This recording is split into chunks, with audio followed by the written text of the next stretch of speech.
आत्ताच्या घडीची सर्वात मोठी बातमी आहे. मुंबई महानगरपालिकेच्या सभागृहामधनं ही बातमी येते आहे. किशोरी पेडणेकर यांच्या वक्तव्यामुळे सभागृहामध्ये मोठा गोंधळ पाहायला मिळालेला आहे. मुंबई महानगरपालिकेच्या सभागृहात आज मोठा गदारोळ पाहायला मिळाला. विरोधी पक्षनेत्या किशोरी पेडणेकर यांनी भाषणादरम्यान बाळासाहेब ठाकरे आम्ही विकत घेतले नाही असे वक्तव्य केल्यानंतर सत्ताधारी पक्षाचे नगरसेवक आक्रमक झाले. यावेळी सत्ताधारी नगरसेवकांनी जोरदार घोषणाबाजी करत किशोरीताई माफी मागा अशी मागणी केली आणि वाढत्या गोंधळामुळे सभागृहाचे कामकाज तब्बल 10 मिनिटांसाठी तहकूब करण्यात आलं. दरम्यान महापौरांनी हस्तक्षेप करत किशोरी पेडणेकर यांनी सभागृहाची माफी मागावी असे निर्देश दिलेले आहेत. सभागृहामध्ये अद्यापही तणावपूर्ण वातावरण असून राजकीय वातावरण देखील तापलं आहे.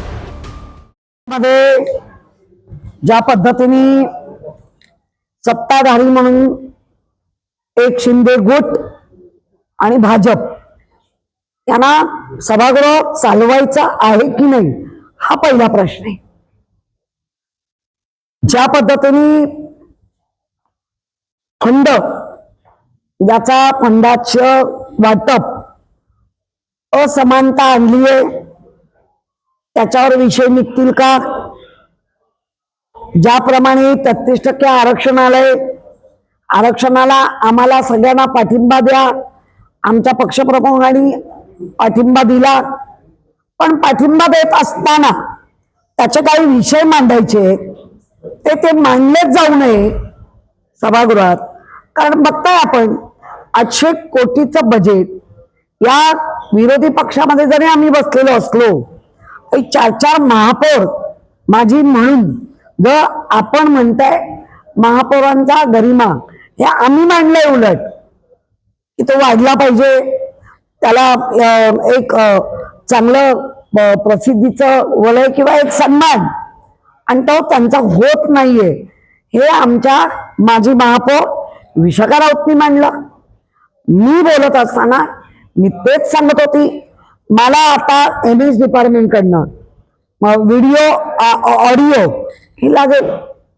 तर आमचं म्हणणं मी आजही तेच म्हणते की मी बाळासाहेबांचे विचार विकत घेतले.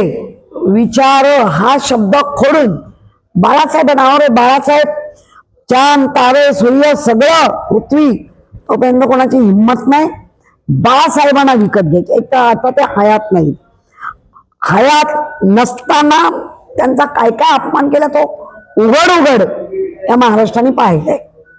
त्यामुळे बाळासाहेबांची मुशीत आम्ही मुशीत का आम्ही आजही बाळासाहेबांच्या विचाराच्या कुशीतच आहोत. त्यामुळे मुद्दाम काहीतरी गदारोळ करण्याचा प्रश्न आला. बाहेर गेल्या परत आल्या, मी चिठ्ठी दिली होती बोलायच्या आधी, आमचं काम आहे, मी 1 तासासाठी बाहेर जाते.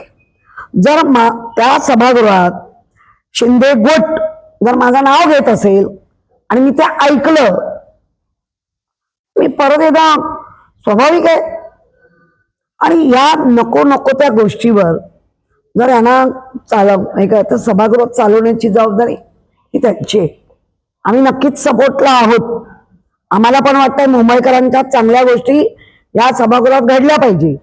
पण आज असंच दिसतंय ना, आम्ही म्हणू ते धोरण आणि बांधू तिथे तोरण, हे केंद्रापासून इथपर्यंत अगदी ग्रामपंचायतीपर्यंत झिरपलं इथे. त्यामुळे चुकीचा सभा तहकुबी ही त्यांनी मांडली, ही चुकीच्या पद्धतीने मांडली. जर MS दरेकर शंड शब्द इतका प्रखरतेने बोलला, ते म्हणे मी ऐकलं नाही. हे काय चाललंय?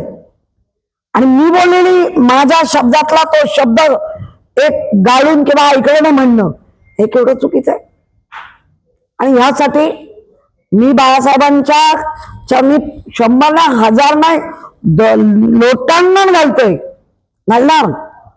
ते आम्हाला तुम्ही शिकवायची गरजच नाही, पण तुम्ही म्हणताय म्हणून माफी मागणार नाही. मी माफी मागण्यासारखं कुठलंही कृत्य किंवा कुठलंही वाक्य मी वापरलेलं नाही. या वक्तव्यावरून सभा तहकूब केली आणि उद्या पुन्हा एकदा सभा सुरू झाल्यावर पुन्हा असा गदारोळ होईल, त्यावेळी काय सांगता येत नाही. ते वातावरण जेव्हा असेल ते असेल. कारण सगळ्यांच्या शंड या शब्दावर पण सगळ्यांच्या भावना दुखावल्या. महिला आहेत, कुठल्या महिलांचा सन्मान ठेवताय तुम्ही? किती तुमच्याकडच्या महिला, आमच्या आपण जर पाहिलं अर्ध सभागृह 80% ही महिलांनी भरलेले सभागृह आहे. मग त्या सगळ्या तिकडच्या महिलांना ते कानाला चांगलं वाटलं. मी बाळासाहेबांचं जे वाक्य नाही वापरलं तेवढं बरोबर MS ला ऐकायला गेलं आणि शंड इतक्या जोरात तुम्ही ऐकलं ना,